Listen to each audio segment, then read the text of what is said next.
When I was young, my music tastes were pretty much defined by whatever my mum listened to, basically anything in the charts in the mid 1990s. It wasn't until I was about 10 or 11 that I started developing my own taste in music.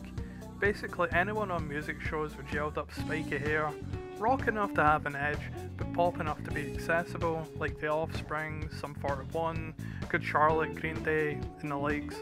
I never actually played any instruments myself. I got an acoustic guitar for Christmas about that time off my aunt's then boyfriend, an utter twat of a man, but after one lesson he never made any further attempts to teach me. So when Guitar Hero came out and I could pretend that I was in a rock band but without having to actually make any effort, it was ideal. I went and picked up a copy around the launch window and started it up with excitement. I vividly remember plugging it in the living room TV as my mum watched on, and I picked the vinyl. It was Franz Ferdinand's Take Me Out. I failed within a minute or so, then again. I was getting all huffy. Maybe the game was just shit. It couldn't be me, I played Gex. So I just plodded along, playing in easy mode and then working my way up to halfway proficient. I became obsessed with it. I would take it everywhere with me. It joined the esteemed club of games that I would play with my friends when we skipped school, alongside Tekken 5, Double Dash and Melee. I got my aunt hooked on it too, to the point where she bought a copy just to have a controller so we could co-op.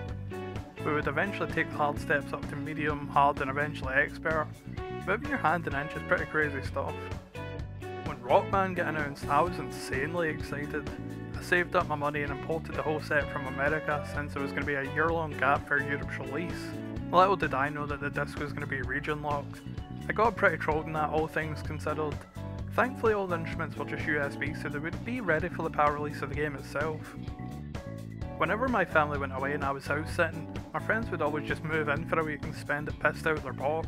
Rock Band became the absolute go-to. I remember one of my friends finishing work and then coming over at 11 PM to just immediately jump into the mix so that we could 4-player and all sing at the top of our lungs Creep by Radiohead. That weekend, the neighbours complained to my grandparents when they returned home. I would just buy any Guitar Hero or Rock Band game going. I even went to get Guitar Hero Aerosmith at 9 AM from Game Center, even though I only really knew 4 of their songs. I invited a friend over to do the campaign co-op to get all the achievements in it as well. Show them online, as they say. Eventually I, and I suppose the audience itself, began to fall out of love with the medium. Every 5 minutes it seemed like a new game would be out, and to me personally they were starting to scrape the bottom of the barrel. While the first few games did have some songs I didn't really gel with, overall the setlists were stellar. So many anthems to happily play and sing along to, but by Guitar Hero World Tour onwards, the setlists were becoming more obscure, more unknown, more emo. Bangers were few and far between for me. My apathy grew further to the point, even though I eventually had a Hack 360, I couldn't even be bothered pirating the games. When you don't want something when it's free, then it's over. And that was pretty much just the end. The guitars and drums were loaned out or shoved in cupboards to take up space for the better part of a decade, some peripherals even just tossed in the skip. For the last few months I've been hungering to give Guitar Hero another go though. It's something that can easily pass the time while you're waiting to do other stuff and it requires only moderate focus. I'd be listening to music anyway, so why not play it and get carpal tunnel? The problem was, the prices online for guitars were back up to 40 quid plus for whatever reason. A few years ago stores wouldn't even take them, and even if they did it was for like £1. I guess during lockdown people wanted to get back into it. I almost bought an actual bass guitar last year but I was too lazy. Maybe others didn't want to improve themselves either. Thankfully the aunt I mentioned earlier still had my Xbox 360 Explorer that I got at launch. It's a bit worse for wear and sometimes the whammy bar causes a combo to fail for whatever reason, but I can still play and have fun. I downloaded Clone Hero and over 1,000 songs. Pretty much everything from every released Guitar Hero and Rock Band, as well as custom charts from the talented and ever passionate community. The ones ripped out of the official entries are a perfect recreation, so it's basically like a greatest hits of everything. In Guitar Hero World Tour, there was this like little media maker mode. I played the Angry Video Game Nerd demon and like, whoa, it's never gonna get any better than this. I remember then building an eyes on to my hack PS2 back in the day called Anime Hero, and it blew my mind that I could play songs from Full Metal Alchemist, One Piece and Bleach. Clone Hero offers that same freedom and steroids. There's such a large amount of songs to download with complete ease of access. The usual rock, pop, punk and metal songs are all represented, but now you can also cover game, anime, meme music, basically anything you can think of is represented. I kinda wish I knew how to chart some songs too, but it seems like too much effort.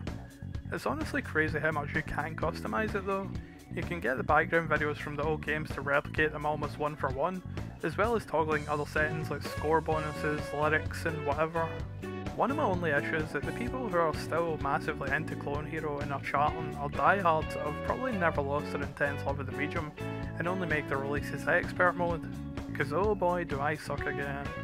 I'm currently sitting in medium and I always get like 95 to 100% or whatever, but my pinky is fearful of that orange button.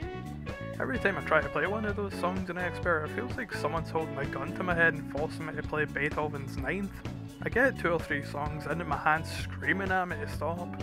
I guess I just don't have the dexterity I did as a teenager. I'm not sure if that'll improve over time, but I'm going to keep at it. I hope Taiko no Tatsujin drums drop and cracks a little so I can jump in that as well. Hopefully it gets a similar amazing mod scene. If you have some spare cash on like rhythm games, or you just have an old controller in the cupboard, definitely give Clone Hero a go.